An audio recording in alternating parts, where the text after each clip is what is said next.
let's talk about another game that we played that same night. League of Six, which I believe is made by CGE. Sounds right. Yep. And basically, I'll be honest, he told me the story. But basically, you're trying to move your little carriage to different cities and collect taxes for the king. Right. And the board's kind of set up in like 6 cities and like this circle kind of thing. And then you have this little board. It actually looks really good. It's got a really nice presentation. And what happens is some of the cities go into warfare, so you can't really visit those cities this round. There's 6 rounds to the game.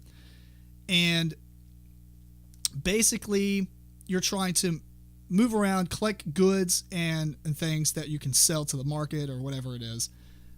So, what did you think? I don't know. It wasn't a bad game. It was probably average, if I had to say. I think we talked about it before with the kind of the luck aspect on the city, because you'd be in front of your city and you had to pay to move beyond your city or to even travel anywhere on the board. You had to pay a guard, which was a card in your hand. Yeah. Somewhat of an economy. It had like money, I guess it pretty much boiled down to.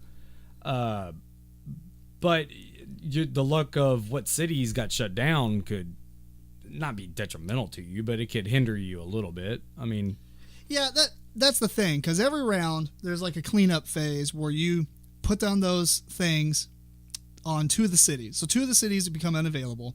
The other thing is there's a bag. Well, there should have been a bag, right? But there's a stack of chips. The chips go in the middle of each city card, and then they point at up to 5 of the 6 things on there. And basically, after the negotiation phase or whatever that phase is called, you get to move that token around, and it points at, normally it's like 3 or 4 arrows. That was average. And then you get to take those resources into your pool. And so like some of the cities would become more sought after because they would have 5 points. Some of them were terrible because they had 2. Right. And so like there was a lot of negotiation battle over the better ones. And so the problem with it is that you could be on a really good city one turn, and then for the next 2 turns be on bad cities, basically because the ones next to you always got in war, or the one that you're on is in war. So you'd always constantly move away, and then somebody could just get really lucky that they they were always on a really good one every round. And I mean, it's minor, I guess, because like you didn't have to spend that much to get to another city. But it is like a move spaces kind of thing. So if your city is on one side of the board, the most you'd have to spend to get to the farthest city was 3. But then you actually, when you go on that board, it's kind of like Lords of Vegas, or Vegas Showdown, where if you place on, you always will go to 0, and then somebody can go up on that map like 1, 2, 3, 4, 5, 6, 7, 8, all the way to 12. So like, you know what? I'll give you 5 guards if you would go away. And then, so if you're cool with that, you would get 5 guards and you would move off.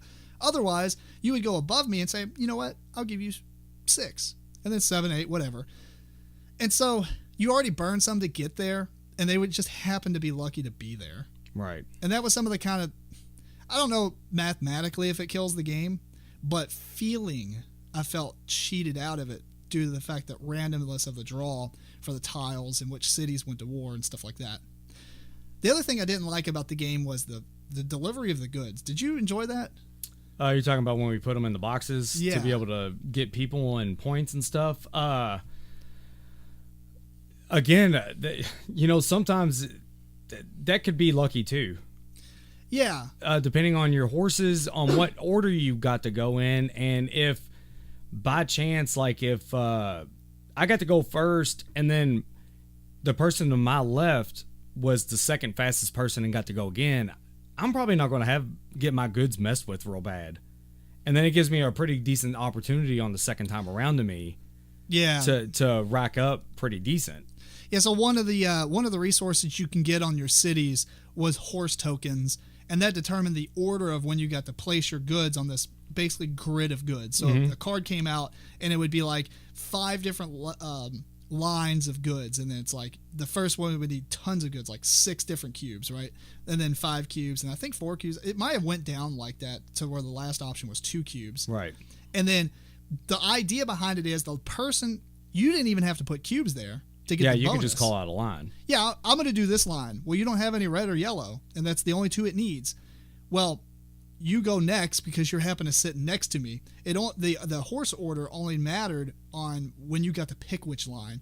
So if somebody picked a line, then it goes clockwise order, and everybody has to keep going until that line is full, or no one can play any cubes. Right. And so the idea, the strategy behind it was, I'm going to pick this line, and I don't even have to waste any of my cubes just to get the bonus. And the bonus would give you either points, or it would give you these cards that at the end of the game, whoever has the most of each color got points. Right.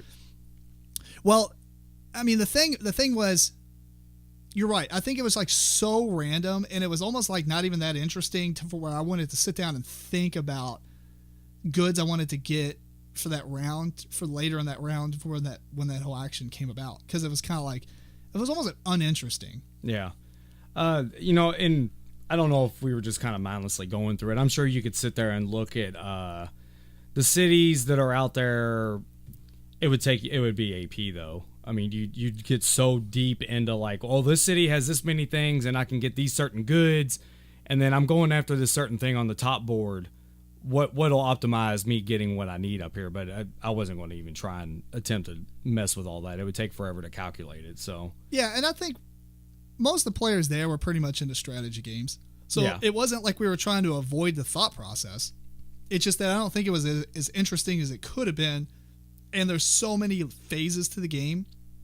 Well, there wasn't really that many. There was only 6. But there were so many phases before that stuff happened, right, to where you had to plan ahead. I got to plan ahead here, plan ahead here, plan ahead here for that last part each round. Now, I will say the game was a lot quicker than I thought it was going to be. Right. But that could have been because we didn't spend so much time. We wasn't in each other's face a whole lot either. Yeah, there was a couple of rounds where the bidding wars was really great. You know, people were like, no, before you, you know.